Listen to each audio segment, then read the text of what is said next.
마태복음 6장 9절부터 13절 같이 읽을까요? 그러므로 너희는 이렇게 기도하여라. 하늘에 계신 우리 아버지, 그 이름을 거룩하게 하여 주시며 그 나라를 오게 하여 주시며 그 뜻을 하늘에서 이루신 같이 땅에서도 이루어 주십시오. 오늘 우리에게 필요한 양식을 내려주시고 우리가 우리에게 죄 지은 사람을 용서하여 준 것 같이 우리의 죄를 용서하여 주시고 우리를 시험에 들지 않게 하시고 악에서 구하여 주십시오. 나라와 권세와 영광은 영원히 아버지의 것입니다. 아멘. 그래서 우리가 오늘 마지막으로 주기도문 내용을 좀 같이 살펴보기를 원합니다.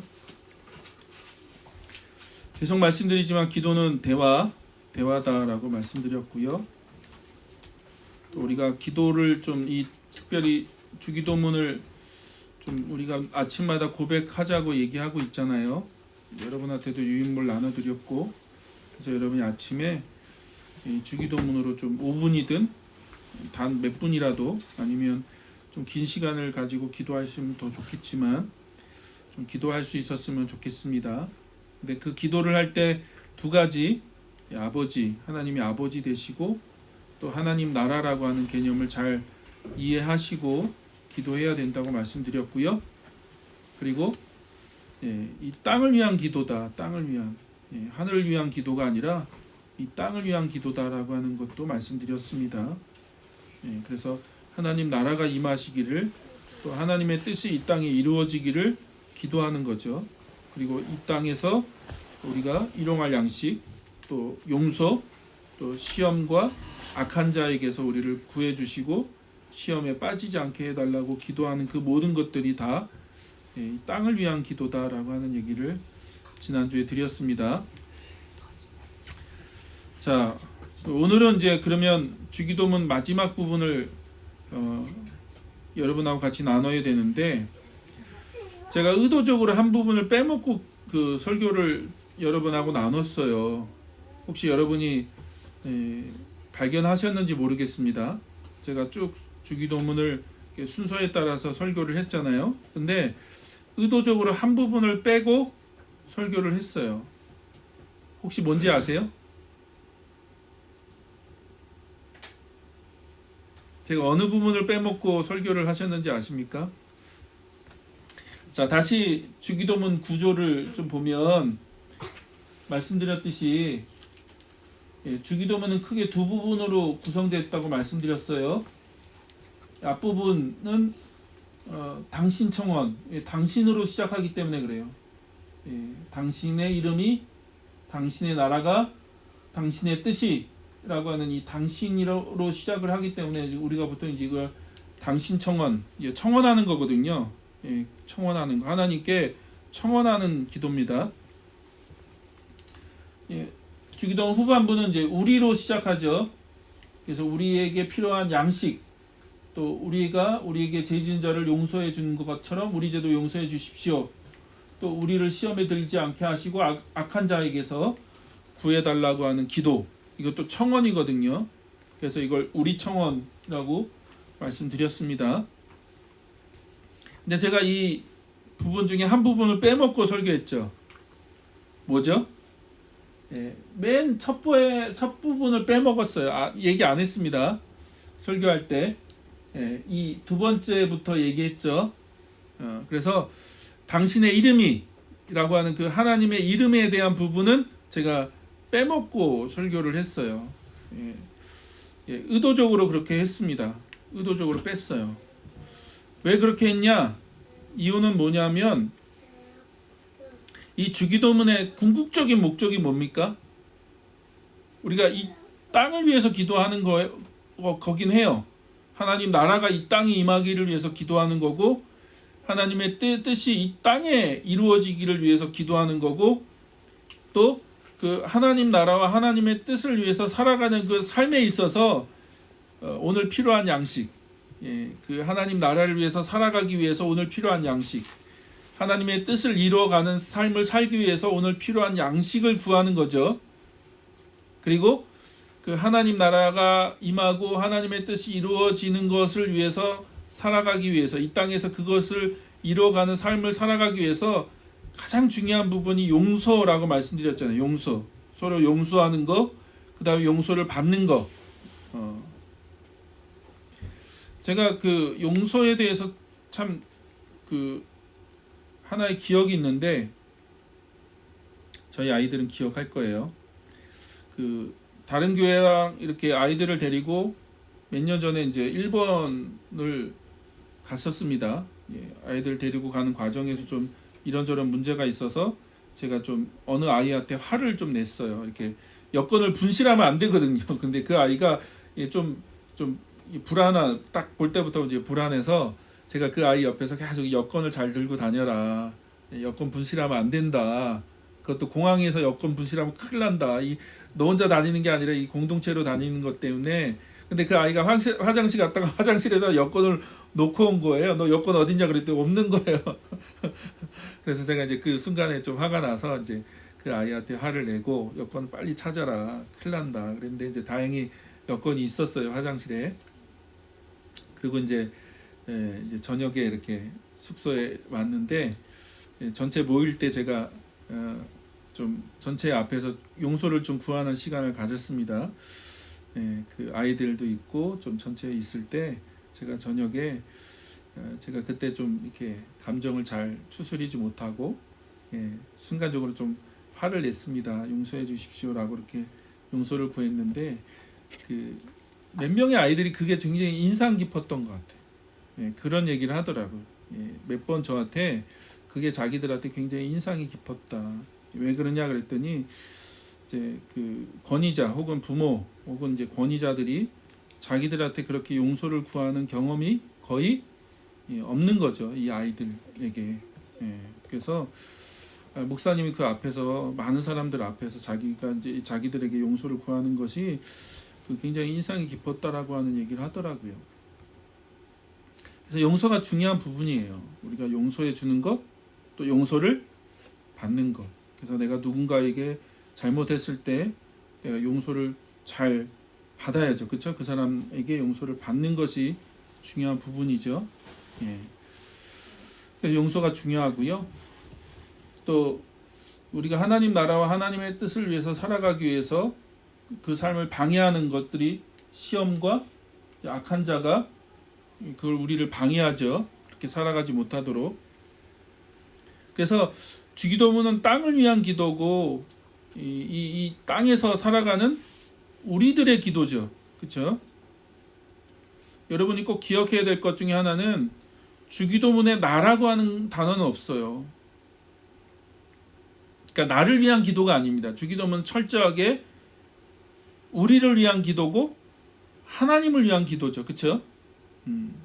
근데 그 기도의 궁극적인 목적은 하나님을 위한 기도예요. 그래서 주기도문의 마무리를 어떻게 해요? 나라와 권세와 영광이 영원토록 아버지께 있습니다라고 하는 이 모든 것이 아버지께 있습니다라고 하는 고백으로 기도를 마치죠. 그리고 사실 기도의 시작이 뭐예요? 첫 번째 청원이 뭡니까? 주기도문의 첫 번째 간구, 첫 번째 청원이 뭐예요? 당신의 이름, 하나님의 이름이 거룩하게 여김을 받으시도록 청원하는 거죠. 그래서 이 주기도문은 철저하게 땅을 위한 기도지만 그러나 이 기도의 목적이 뭡니까? 최종 목적은 하나님의 영광이고 하나님의 이름이 높임을 받는 거고 하나님이 그 가운데 경배와 찬양과 그 예배를 받으시는 거죠. 하나님이 높임을 받는 거예요. 그래서 일부러 첫 번째 이야기를 빼고 그 마지막으로 이 부분을 다루려고 맨 마지막으로 이제 빼낸 거죠. 그래서 오늘 여러분하고 이 첫 번째 이야기를 할 겁니다. 당신의 이름이 거룩하게 하시며라고 하는 이 부분을 좀 여러분하고 나누려고 합니다. 자, 방금 얘기 드렸죠. 주기도문은 개인을 위한 기도가 아니고 우리는 기도를 잘못 배웠죠. 어떻게 잘못 배웠냐면 우리가 원하는 걸 받아내는 거. 또 혹은 하나님의 놀라운 능력이나 어떤 신의 어떤 그 놀라운 간섭으로 우리의 소원을 성취하는 것, 그걸 기도라고 배운 거예요. 그러나 성경은 그걸 기도라고 얘기하지 않죠. 물론 그런 기도를 얘기하긴 하지만 그 기도가 성경에서 가르치는 기도의 본질은 아니다. 근데 우리가 삶에서 경험하는 기도의 대부분 99%는 뭐예요? 내 소원, 그렇죠?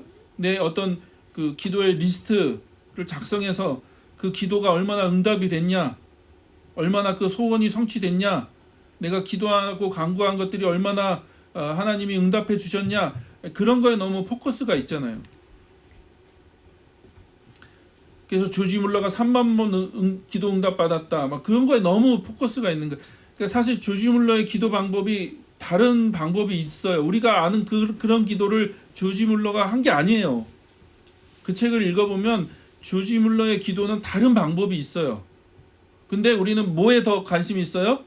3만 번이나 응답을 받았대. 3만 번이나. 그 평생에 3만 번이나 응답을 받았대라고 하는 그거에 관심이 있는 거죠. 그러나 주기도문은 거기에 관심이 없어요. 계속 말씀드리지만 무엇을 먹을까, 무엇을 마실까, 무엇을 입을까 기도하지 말라는 거예요. 그건 너희의 기도 제목이 아니다. 그건 구하지도 말라. 하늘 아버지께서 너희의 필요를 다 알고 계신다는 거죠. 그래서 너희는 먼저 그의 나라와 그의 뜻 혹은 그의 의를 구하라는 거죠. 주기도문도 똑같습니다. 하나님 나라를 구하고 하나님의 뜻을 구하는 거죠. 그리고 그 하나님의 이름이 우리를 통해서 어떻게 해요? 높임을 받으시고 영광을 받으시도록 기도해라. 그게 주기도문의 가장 중요한 기도의 포인트이죠. 그래서 우리가 다시 한번 우리의 기도가 얼마나 잘못되어 있는가를 좀 발견할 수 있었으면 좋겠습니다. 그리고 우리의 기도를 좀 바꿨으면 좋겠어요. 예를 들어서요, 저도 금식 기도를 뭐 자주 한 건 아니지만 만약 주변 사람들한테 나 요즘 금식 기도해 그러면 무슨 얘기가 들려오는지 아세요? 혹시 실험을 한번 해보십시오. 나 요즘 금식해 그러면 대뜸 사람들이 뭐라고 할까요? 야, 너 뭐 무슨 문제 있어? 그러죠. 야, 너 무슨 가정에 무슨 어려움이 있어? 아니면 야, 너 어디 아파? 그러니까 우리가 그렇게 우리가 세팅이 돼 있는 거예요.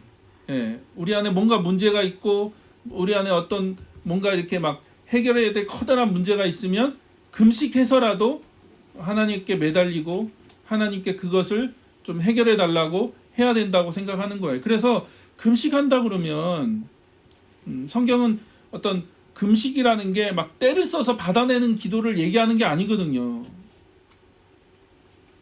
하나님 앞에 우리 자신을 겸손케 하는 방법, 하나님 앞에 우리 자신을 쳐서 하나님 뜻에 우리 뜻을 어떻게 해요? 낮추는 거, 그렇죠? 하나님의 뜻에 우리의 생각, 우리의 어떤 욕망, 우리의 어떤 계획들을 꺾어드리는 거, 낮춰드리는 거, 그게 금식이죠. 그래서 하나님의 얼굴을 구하고 하나님의 도우심을 구하는 것이 금식인데 마치 금식한다 그러면 우리가 해결되지 않는 커다란 문제가 있어서 그걸 해결하기 위해서 하나님 이거 꼭 들어주셔야 됩니다. 이걸 어떻게든 해결해 주셔야 됩니다라고 막 금식하면서 뭐 거의 자해 공갈단처럼 하나님 앞에 그렇게 막 협박하면서 기도하는 거라고 생각을 한다는 거예요. 그래서 우리의 기도의 그 생각들을 바꾸셔야 된다는 거죠. 우리의 기도는 우리의 필요나 우리의 문제나 우리의 그런 것들을 받아내기 위해서 간구하고 간청하고 매달리고 호소하는 게 아니다. 그래서 우리가 주기도문을 통해서 어떻게 하나님의 나라를 구하고 하나님의 뜻을 구하고 또 궁극적으로는 하나님의 이름이 거룩히 여김을 받을 것인가에 대해서 우리가 배워야 된다는 거죠. 자, 그러면요. 자, 하나님의 이름이 거룩히 여김을 받으시라고 하는 기도가 도대체 어떤 것인지를 좀 우리가 구체적으로 살펴봤으면 좋겠습니다. 그러기 위해서 이제 먼저 이름이 무슨 의미가 있는지 성경에서 이름에 대한 의미를 좀 같이 좀 살펴봤으면 좋겠는데요. 자, 보통 우리가 이름이라고 하면 어떤 존재를 대표하거나 설명하는 거죠, 그렇죠? 그 다음에 그 존재에 대한 의미를 부여하는 게 이름이죠. 그래서 서양권보다는 동양권에서 이름에다가 어떤 의미를 많이 부여합니다. 그렇죠? 이름에 많이 의미를 부여해요. 그래서 성경을 보면 이름을 가지고 많이 의미를 부여해요. 왜냐하면 이 성경의 그 팔레스타인, 지금의 이스라엘이나 이란이나 이라크가 다 동양권이기 때문에 그래요. 많은 분들이 이제 그 서양권이라고 생각하는데 아니에요. 이게 원래 히브리 그 이스라엘 그쪽이 고대 근동, 사실 고대 근동이라는 표현도 별로 좋아하지 않는데 왜 고대 근동이냐면 영국을 기준으로 동쪽에 있기 때문에 고대 근동이에요. 우리를 극동이라고 부르는 건 영국을 기준으로 저 동쪽 끝에 있으니까 극동이라고 부르는 거고, 근동이라고 하는 건 이제 영국을 기준으로 가까운 동쪽이라고 해서 근동이라고 표현하는 건데, 그래서 저 근동, 뭐 극동 그런 표현을 별로 좋아하지 않습니다. 왜 자기들을 기준으로 삼을까? 그래서 별로 좋아하지는 않는데, 어쨌든 이 팔레스타인과 이란, 이라크 이 지역이 아시아권이에요. 그렇죠? 동양권이라고 해요. 우리가 자꾸 서양권이라고 생각하는데 동양 문화입니다. 그래서 성경을 보면 이름에 대한 의미를 많이 부여해요. 예를 들면 몇 가지 예를 좀 살펴볼까요? 성경을 펼치자마자 2장에 가면 어떤 이야기가 나오냐면 그 하나님의 형상대로 지음받은 아담이 어떤 일을 해요? 동물들의 이름을 지어주죠. 그러니까 그 동물의 그 의미를 부여한다는 거예요. 정체성, 존재에 대한 의미를 부여한다는 거죠. 그래서 아담이 그 동물들의 이름을 지어줘요. 그리고 이제 우리가 잘 아는 것처럼 아브라함이 됐죠.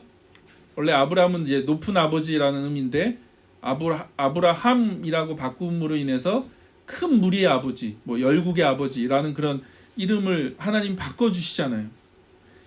그리고 그 부인 사레도 원래 사레라는 게 이제 나의 공주라는 의미인데, 그래서 그 사레를 사라라고 바꾸죠. 열국의 어머니. 하나님이 그 이름을 바꿔주시잖아요.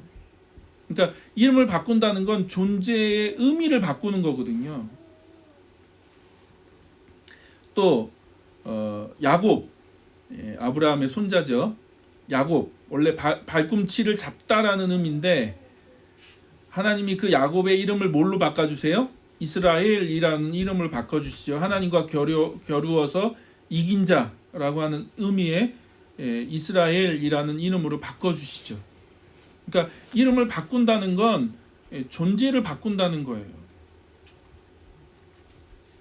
또 신약으로 오면 하나님이 이제 우리가 잘 아는 베드로, 원래 베드로의 이름이 시몬이죠. 시몬, 갈대라는 말인데 게바 혹은 베드로라고 이름을 바꿔주시죠. 게바는 아람어고 베드로는 헬라어입니다. 그러니까 그 언어상 그 발음이 다르기 때문에 아람어로는 게바라고 부르고 헬라어로는 베드로, 페트로스라는 말이죠. 베드로라는 말로 이제 발음을 해요. 그 의미가 이제 반석이라는 의미죠. 그래서 예수님이 그 베드로의 이름을 바꿔주시죠. 그러니까 이름을 바꾼다는 건 그 존재가 달라진다라고 하는 의미가 있는 거예요. 그래서 그 이름이 갖는 의미는요, 그 존재를 표현하고 설명해주는 역할을 하죠. 그리고 심지어는 굉장히 운명에 대한 운명적인 요소들이 있어요. 그렇죠? 운명적인 구약을 읽어보거나 신약을 읽어보면 이 이름을 짓는 것이 굉장히 운명적인 요소들도 있습니다. 마치 그 사람의 운명을 결정하는 듯한 요소들도 있어요. 자, 조금 더 성경을 좀 찾아서 그 구체적인 예를 좀 찾아보면요, 창세기 17장 1절에 보면 이런 말씀이 있어요. 한번 읽어볼까요? 자, 같이 읽어볼까요? 아브라함의 나이 99이 되었을 때 주님께서 그에게 나타나셔서 말씀하셨다. 나는 전능하신 하나님이다. 나에게 순종하며 흠없이 살아라. 자, 여기 보면 하나님이 자기의 이름을 알려주시죠. 하나님이 그 인간들에게 자기를 이렇게 드러내시고 나타내실 때 어떤 이름을 사용하세요. 이름, 어떤 이름을 사용하시는데 여기 보니까 하나님이 자기를 뭐라고 표현해요? 전능하신 하나님. 히브리 말로 엘 샤다이라고 하죠. 나는 전능하신 하나님이다라고 하는 그 자기를 그렇게 이제 이름을 알려주시죠. 이제 히브리어 말로 엘 사다이 거꾸로 읽는다고 말씀드렸습니다. 엘 사다인데 영어로 말하면 올마이티 갓, 전능하신 하나님이죠. 전능하신, 모든 것이 가능한, 불가능은 없는, 모든 것이 가능하신 하나님.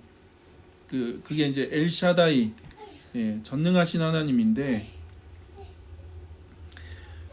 하나님이 17장에 왜 갑자기 아브라함에게 나타나셔서 나는 전능하신 하나님이야 라고 이렇게 자기를 소개하실까요? 17장 내용이 뭐죠? 17장을 보면 이제 아브라함이 99, 그러니까 99세가 되거든요. 근데 하나님이 이제 99세 된 아브라함에게 나타나셔서 너가 내년 이맘때 이삭을 낳을 거야 라고 말씀하시죠. 이삭을 낳을 거다. 근데 당시 아브라함이나 그 부인 사라의 그 상태가 어땠죠? 임신할 수 없는 상황이죠.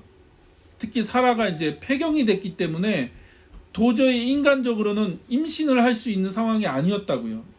근데 하나님이 그런 상황에서 아브라함에게 나타나셔서 자기를 뭐라고 표현해요? 나는 엘샤다이다. 나는 전능하신 하나님이다 라고 얘기를 해요. 그리고 너가 내년 이맘때에 이삭을 낳을 거야. 이삭을 낳아서 품에 안고 있을 거야 라고 얘기합니다. 그리고 이제 성경을 쭉 읽어보면 21장으로 넘어가면 진짜 그 하나님의 약속대로 사라가 임신을 하게 되고 아들을 낳게 되죠. 그리고 그 아들의 이름을 뭐라고 지어요? 이삭이라고 짓죠. 이삭. 이삭의 의미가 뭐죠? 웃음이라고 하는 의미죠. 웃음. 기쁨의 웃음을 얘기하는 거죠.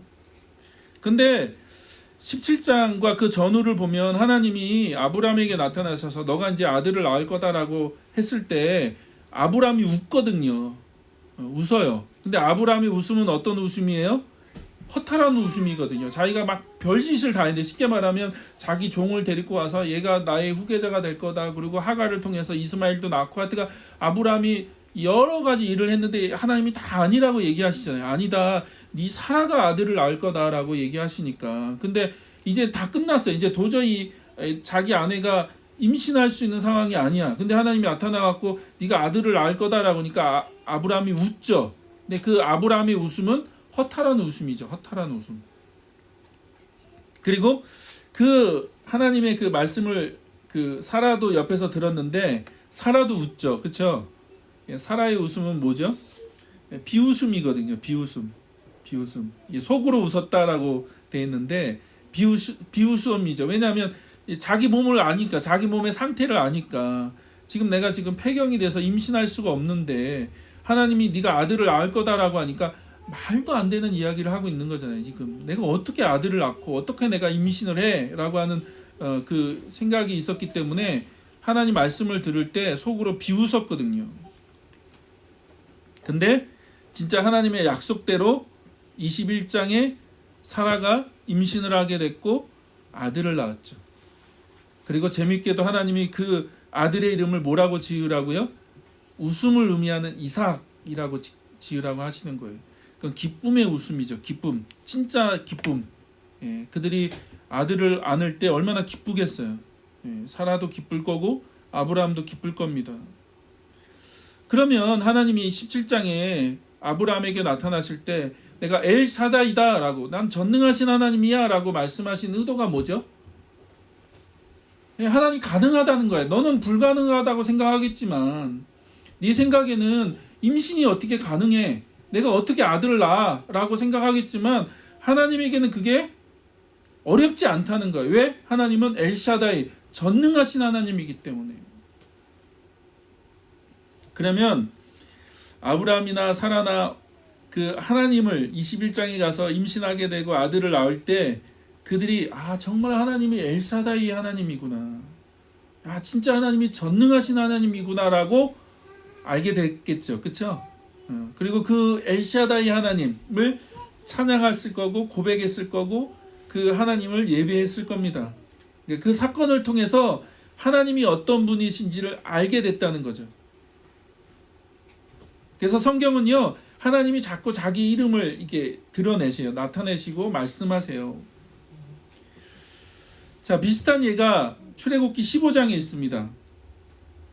한번 읽어볼까요? 15장 1절 이하인데, 한번 읽어볼까요? 그분은 말씀하셨습니다. 너희가 너희 하나님 여호와의 음성을 잘 듣고 나 여호와가 보기에 옳은 일을 하며 너희가 계명의 귀를 기울이고 그 모든 규례를 지키면 내가 이집트 사람들에게 내린 질병 가운데 어느 하나도 너희에게 내리지 않겠다. 나는 너희를 치료하는 여호와다. 여기서 하나님이 자기를 또 드러내시죠. 자기 이름을 또 알려주시는데 뭐라고 알려주세요? 치료하는 여호와다. 나는 치료하는 여호와다라고 말씀하시죠. 우리가 그걸 여호와 라파라고 하죠. 라파. 여호와 라파라고 읽어요. 여호와는 치료하시는 하나님이다. 치료자이시다라는 의미인데요. 이 출애굽기 이 15장 이 말씀의 배경이 뭡니까? 이스라엘 백성들이 출애굽하고 홍해를 건너서 이제 광야로 들어왔죠. 광야. 노예 생활을 끝내고 하나님의 놀라운 능력과 인도하심으로 광야로 들어왔는데 광야는 아무것도 없어요. 정말 아무것도 없어요. 물 구하기도 어려운 땅입니다. 근데 그들이 이제 물 없이 3일 길을 걷다가 우물을 발견했죠. 오아시스를 발견했죠. 그래서 가서 물을 먹으려고 가서 보니까 그 물이 어때요? 썼죠. 매우 쓴 물이었다. 그래서 그 우물의 이름이 마라라는 말은 이제 쓰다라는 이제 마라. 그러니까 그 말 그대로 마라죠. 마라. 써서 먹을 수 없는, 마실 수 없는 물이었죠. 그랬더니 이스라엘 백성들이 막 불평을 합니다. 우리를 죽이려고 여기를 데리고 왔냐, 어떻게 했냐 막 불평을 하니까 이제 모세가 하나님 앞에 이거 어떻게 해야 됩니까? 하나님 도와주세요라고 이제 부르짖죠. 그랬더니 하나님 뭐라고 하세요? 한 나뭇가지를 지목하시고 저거를 던져라. 그 오아시스 그 우물에다가 저 나뭇가지를 던져라라고 말씀하시죠. 그리고 그 하나님께서 말씀하신 대로 그 나뭇가지를 던졌더니 어떤 일들이 일어났어요? 쓴물이 달게 변했죠. 그러니까 물이 써서 먹을 수 없었는데 마실 수 있는 물로 변했죠. 그러면서 방금 읽은 이 말씀을 하나님이 하신 거죠. 너희들이 내 계명의 귀를 기울이고 내 말씀에 순종하면 내가 이집트 사람들에게 내린 질병 가운데 어느 하나도 너희에게 내리지 않겠다. 그러니까 내가 지금 이 쓴물을 단물로 바꾼 것처럼 나 여호와는 어떤 분이시다? 치료하는 여호와다. 치료할 수 있는 너희 인생에, 너희의 삶에, 너희의 그 육체의 그 고통스럽게 하는 그것을 바꾸실 수 있는, 치료할 수 있는 여호와다. 그래서 여호와 라파다라고 하나님이 자기를 드러내시는 거죠. 그래서 하나님의 이름이라고 하는 건 하나님의 존재를 얘기하는 거예요. 하나님 어떤 분이신가라고 하는 것을 설명하는 거예요. 자, 또 한 구절을 한번 예를 살펴볼까요? 우리가 잘 아는 시편 23편인데요. 23편에는 이제 하나님을 뭐라고 표현해요? 여호와는 나의 목자시다라고 얘기하죠. 여기 보면 여호와는 나의 목자시다라고 얘기하죠. 목자라는 말이 뭐죠? 여호와 로이입니다. 로이. 목자이신 여호와. 하나님이 나의 목자이십니다라고 하는 고백을 하죠. 여호와 로이라는 말인데, 근데 이 23편은 조금 달라요. 어떻게 다르냐? 하나님이 자기 이름을 이렇게 가르쳐 주신 게 아니라 인간 편에서 여호와가 어떤 분이시다라고 하는 그 하나님의 이름을 붙이는 거거든요. 무슨 말이냐면 시편 저자 23편의 저자가 누구죠? 예, 다윗이죠. 다윗은 목동이었습니다. 목자. 어릴 때부터 이제 그 목동으로 컸어요. 그러니까 자기가 이제 양떼를 돌보고 그 양떼를 이끌고 푸른 풀밭으로 다니고 쉴만한 물가로 다니고 그 다음에 양떼를 공격하는 그 맹수들에게서 지키기 위해서 그가 역할을 했죠. 목동으로서. 그런데 그 목동이었던 다윗이 하나님을 뭐라고 불러요? 여호와는 나의 목자이십니다라고 얘기하는 거예요. 그러니까 자기가 생각해 봤겠죠. 내가 목자로서 목동으로서 양떼를 이렇게 돌보는데 생각해 보니까 여호와께서도 목자가 되셔서 그 백성들을 이렇게 돌보시는구나.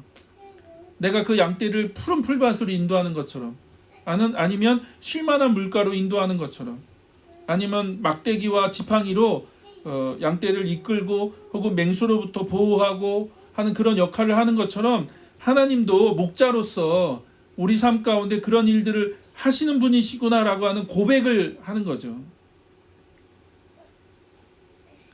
그래서 이게 조금 다른 게 다윗이 하나님에게 이름을 붙이죠.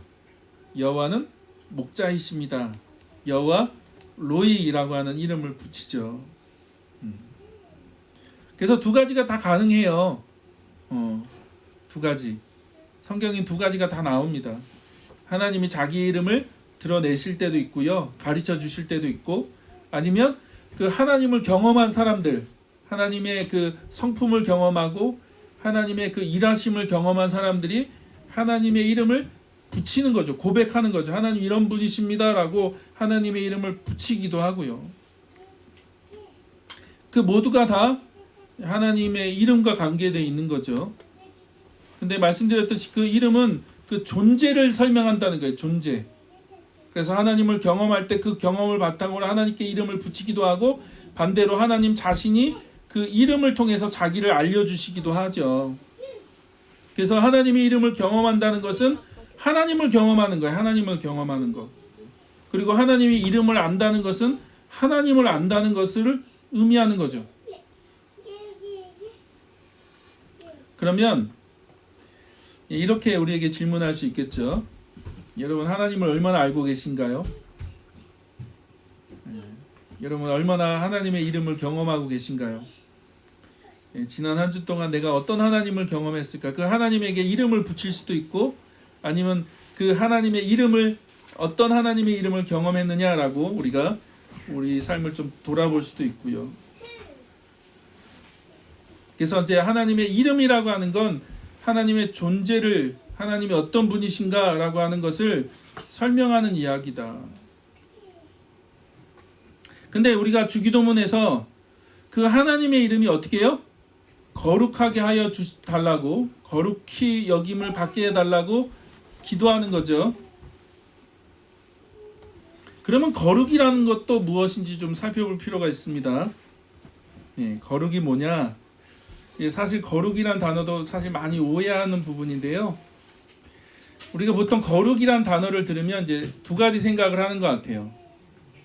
하나는 윤리적인 개념으로 이해하거나, 아니면 어떤 행동을 떠올리죠. 무슨 말이냐면, 거룩이란 말을 쓰면 어떤 종교적인 행위를 자꾸 생각한다는 거죠. 어떤 종교적인 행위, 아니면 어떤 도덕적인 윤리적인 기준에 맞춰 사는 거. 그래서 뭐 그리스도인들에게는 술 먹지 말아라, 담배 하지 말아라, 뭐 어디 가지 말아라, 뭘 하지 말아라, 이거 하면 안 된다, 저거 하면 안 된다라고 하는, 이렇게 해라, 저렇게 해라고 하는 어떤 행위 혹은 어떤 윤리적인 기준을 가지고 거룩이라고 생각한다는 거예요.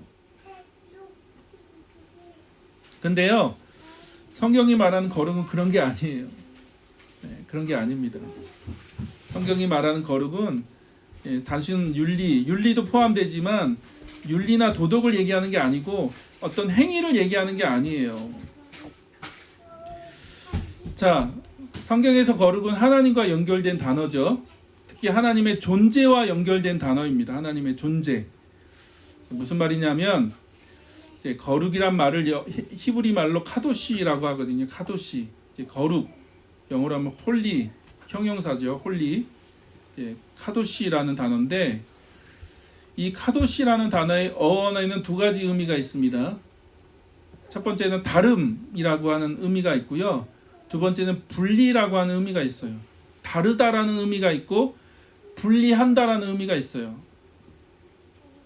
그래서 하나님이 거룩하시다라는 말은 무슨 말이냐면 하나님은요 다른 모든 피조물과 다른 분이라는 거예요.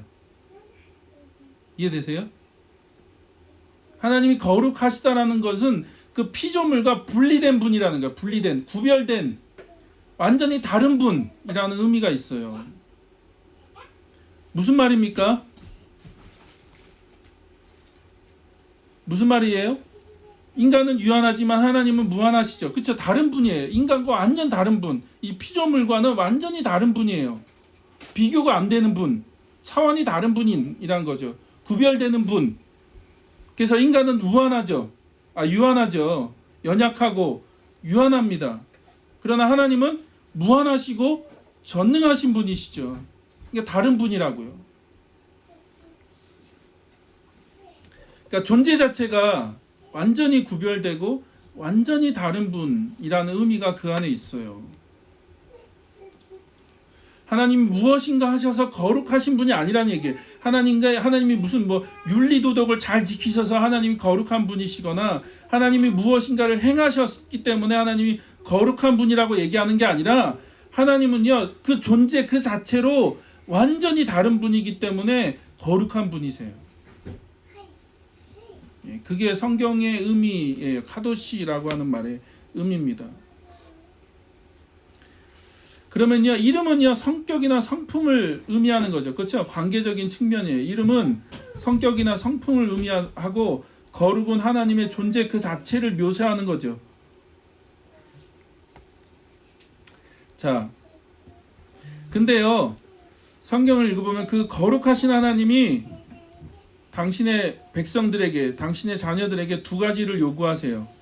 첫 번째는 내가 거룩하니까 너희도 거룩해 라고 말씀하시죠. 내가 거룩하니까 너희도 거룩해라. 내가 카도시 하니까 너희도 카도시 해라 라고 얘기하세요. 굉장히 부담스러운 말이죠. 굉장히 부담스러운 얘기죠. 그리고 또 하나는 하나님이 우리에게 요구하시는 건 하나님께 합당한 영광을 돌려드리는 것. 예배죠. 예배. 하나님을 높여드리고 하나님을 경배하고 하나님을 예배하는 것. 그 두 가지를 하나님 요구하시는데 이게 잘 이해를 하시기 위해서 제가 좀 설명을 드릴게요.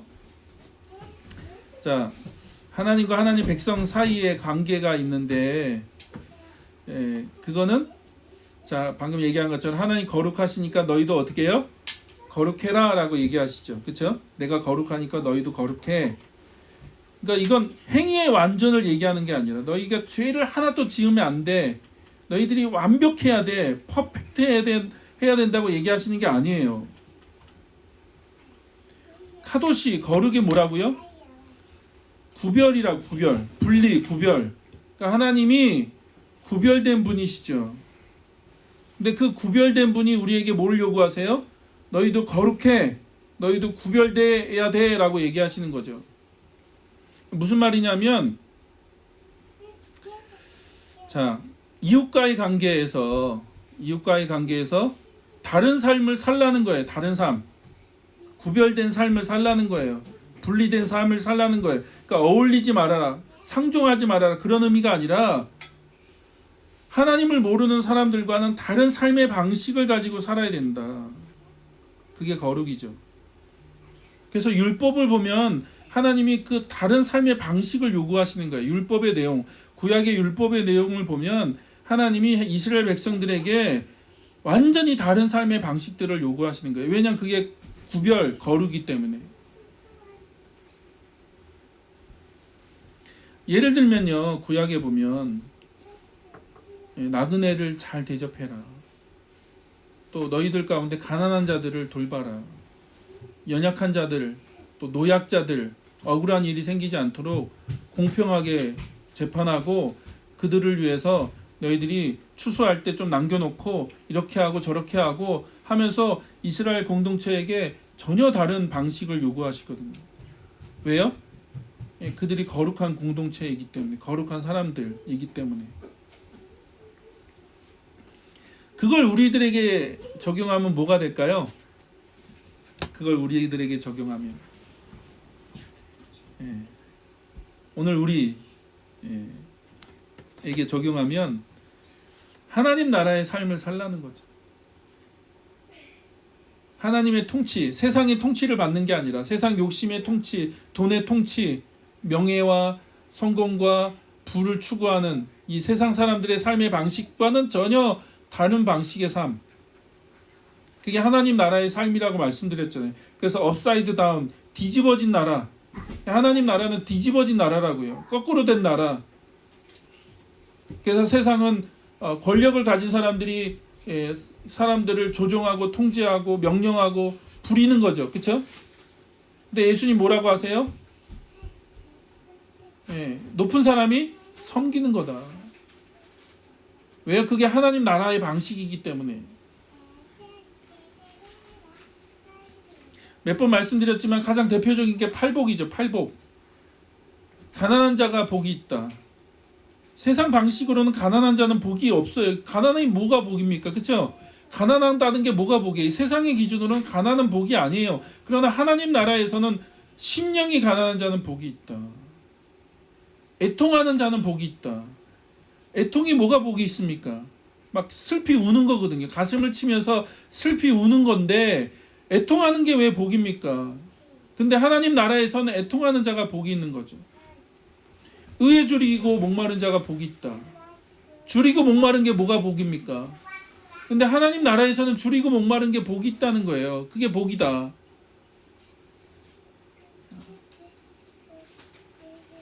또 팔복의 마지막이 뭡니까? 의를 위해서 박해를 받는 자가 복이 있다. 그래서 너희 선지자들도 그렇게 박해받았다. 엄청난 박해를 받았거든요. 죽을 정도로 박해를 받았죠. 그러니까 너희가 그렇게 박해를 받는 게 복이 있다라고 얘기하시는 거예요. 왜요? 하나님 나라의 삶에서는 그게 복이라는 거예요.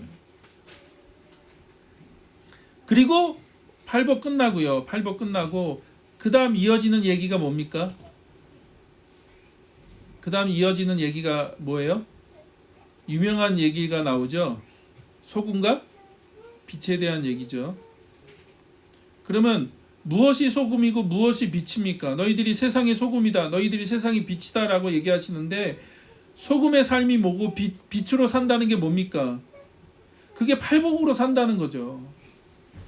다른 얘기하면 본문을 잘못 해석하는 거고요. 뭐 여러 다른 말을 하지만 그건 적당한 해석이 아니에요. 가장 적당한 해석은 소금은요 팔복으로 사는 거예요. 팔복의 말씀대로 사는 거예요. 빛이 된다는 건 팔복의 말씀대로 산다는 거예요. 하나님 나라의 백성으로서 이 땅에서 산다는 거예요. 그게 뭐예요? 그게 카도시예요. 그게 거룩한 구별된 다른 삶이죠. 세상 사람들과는 전혀 다른 삶의 방식을 택하는 거죠.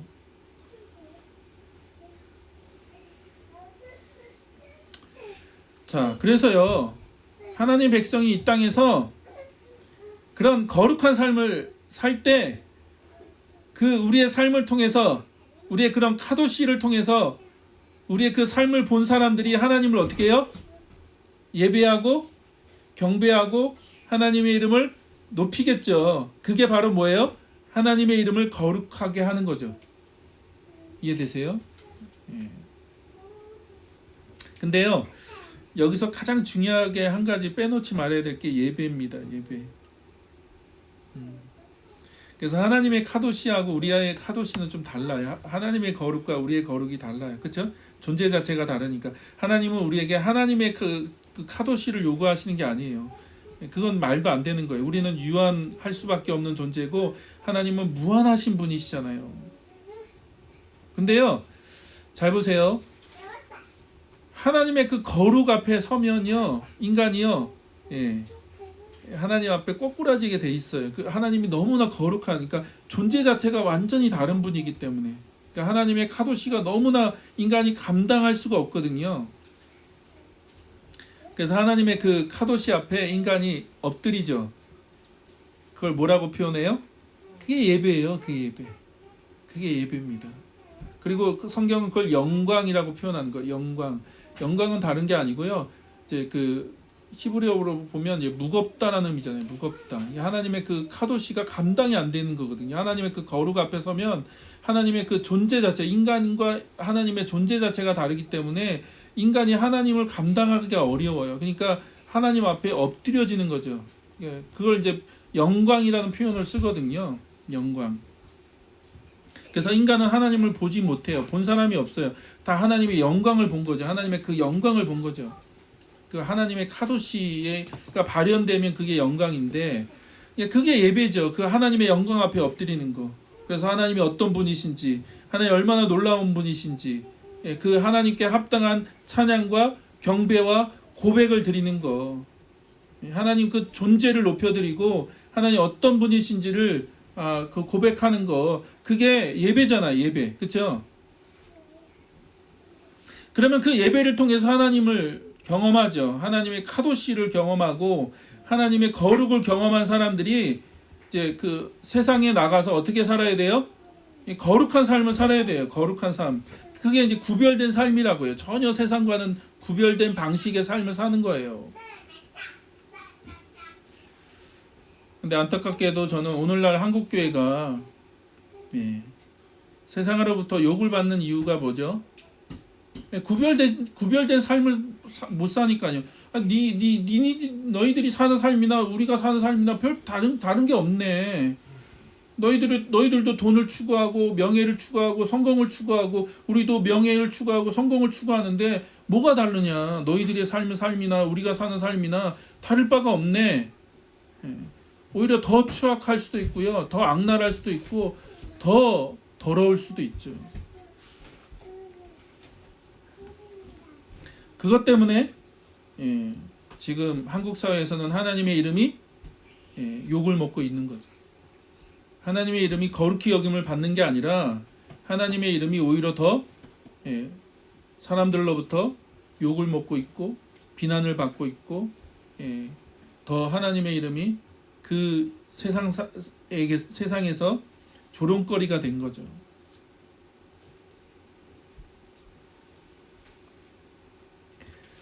자, 그래서 이 하나님의 이름이 거룩하여 주시며라고 하는 이 말이요, 원래 능동태가 아니고 수동태예요. 수동태란 말은 뭐냐면 하나님이 스스로 하나님의 이름을 거룩하게 하신다는 얘기가 아니라 세상으로부터 하나님의 이름이 거룩히 여김을 받는 거죠. 방금 얘기한 것처럼 우리가 세상 속에서 거룩한 삶을 살 때, 구별되고 분리된 삶을 살 때 우리의 삶을 통해서 어떻게 해요?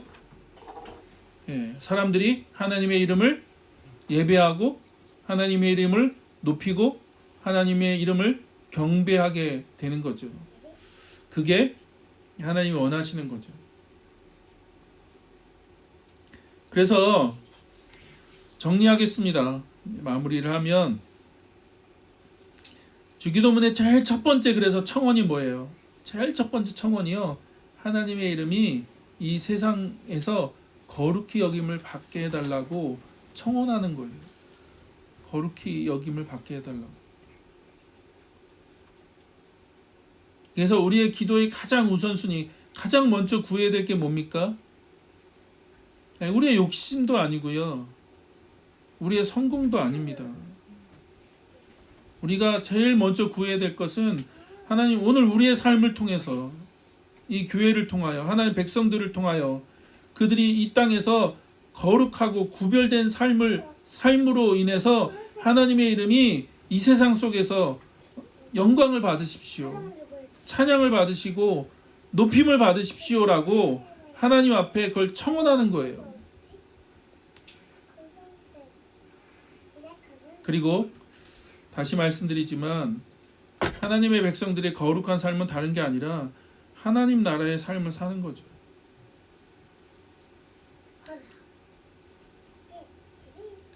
그래서 여러분 산상수훈을 좀 말씀을 읽어보십시오. 산상수훈, 아니면 복음서. 예수님이 계속 하나님 나라를 설명하시잖아요. 하나님 나라에 대해서 얘기하시고 하나님 나라를 설명하시고 하나님 백성이 어떤 삶을, 하나님 나라의 백성이 이 땅에서 어떤 삶을 살아야 되는지에 대해서 말씀하시잖아요. 우리의 소망은 그것을 통해서 하나님의 이름이 높임받고 찬양받고 경배받으시는 거죠. 그리고 말씀드린 것처럼 주기도문의 마지막도 그렇게 돼 있죠. 나라와 권세와 영광이 영원히 아버지의 것입니다.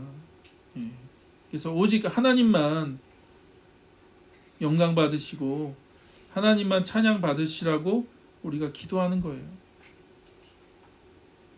그래서 우리가 이 주기도문을 잘 이해하고 우리가 아침마다 또 우리가 하루의 그 일과 중에서 하나님 나라를 구하고 하나님 뜻을 구하고 하나님의 이름이 높임 받기를 위해서 기도할 수 있는 여러분이 되기를 축복합니다. 예. 그런 일들이 좀 있었으면 좋겠습니다. 예. 오히려 세상으로부터 교회가 조롱을 받고 그럼으로 인해서 하나님의 이름까지 사람들한테 멸시를 당하고 있는 시대에 살아가고 있잖아요. 어쩌면 우리의 삶의 방식이 세상의 그 사람들과 다른 게 뭔가 있나요? 예. 구별되는 게 뭐가 있을까요?